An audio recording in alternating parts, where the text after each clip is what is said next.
قرآن ہے، کہتے ہیں کہ ایک شخص یعنی فوت ہو چکا ہے تو اس کی روح کے ایصال ثواب کے لیے ختم قرآن کریں۔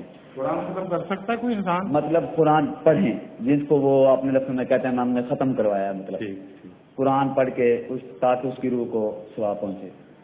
یا کسی نے وہ نیا گھر بنوایا تو کہتے ہیں کہ اس میں پہلے قرآن مجید ختم کروائیں تاکہ بابرکت ہو۔ تو جو میں آپ کی بات سمجھ گیا ہوں اور بیٹھے میں جواب دے دیتا ہوں۔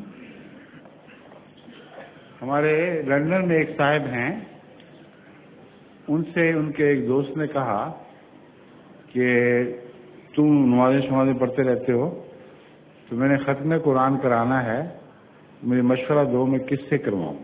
انہوں نے کہ کس بات پر کروانا ہے؟ اس نے کہا میں نے پب کھولی ہے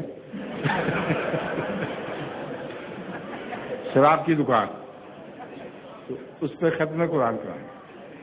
اس نے کہا جب تم نے شراب کی دکان کھولی تو ختم قرآن کرا بیٹھے، وہی قرآن ختم کر دیا تم نے، اب مزید ختم کروانے کی ضرورت نہیں۔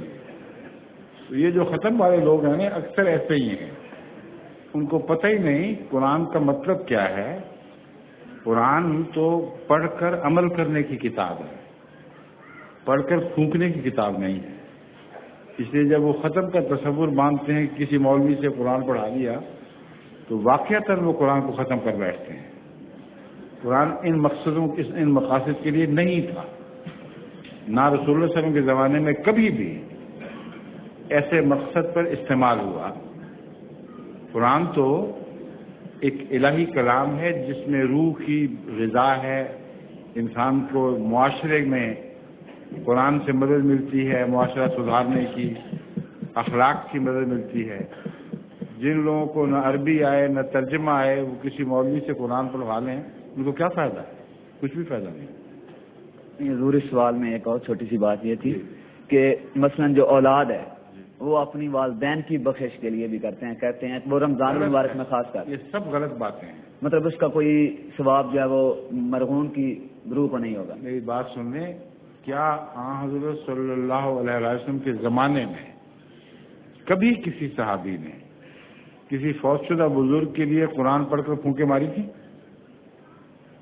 اسی لیے تو پوچھ رہا ہوں کہ قرآن حدیث سے مجھے بھی واضح ہو، مجھے تو نہیں پتا۔ جو مولوی کہتے ہیں ان سے پوچھ لیں۔ نہیں وہ تو کہتے ہیں صحیح ہے، میں یہ نہیں کہہ رہا صحیح یا غلط، جی میں جو سوال کر رہا ہوں اس کو غور سے سن لیں۔ ان سے یہ پوچھو کہ کیا رسول اللہ صلی اللہ علیہ وسلم کے زمانے میں صحابہ نے کبھی کسی مرحوم کے نام پر قرآن پڑھ کر اس کو پھونکا تھا؟ حدیث سے حوالہ دو، ایک بھی نہیں بتا سکتے ہو، سمجھے ہو؟ ہاں جی، شکریہ۔